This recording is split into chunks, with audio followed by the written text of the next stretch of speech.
Let a malanga a honey he sias uniting for that way. I call tonga when you go down Sibila, on the Cono for Maria, the Tapuakia, if for a net low, eh? Kawagi for Ilea and I pay, on a mo pay your molo. Come out Tamaya, Malapa Otua, may him maka, can he hang out fat wakakai for, can out Tamai, Jaipalham, eh? Must you go no for Tapuakia, eh? If one have a follow when you for a manat magazine auto, and I met for a white out we got out pay, go how may family lot, eh?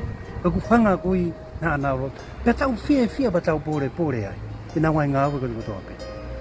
Cacono Mona go in a wine hour. Nakaiko he could behave. Now more young and now.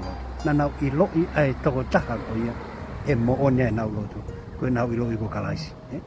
The tau be Maria when if I could see your name, the language go far as na causa to see. Oh, na mo be your molodo, go e parhame, go maltamai. I could pour o pe o go maltamai e parhame, o sai e maulo to ikai. Go see su o matu unga e sai e taulo.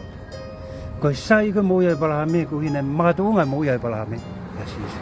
Go fardo la che ti da dove ha. Ha family to home ai. To pe go family lot. Go family lot go ha. Nai lote tau whanga kui pananga I lo nirei ko kalaisi nai makatu unga e nau whae lotu. Wharadora ke tiki tau e ako e. Ko makatu unga o e tau lotu. Ko kamata mo kalaisi whaka oswe mo sisu. O whatu ke taho tope. Heo pe.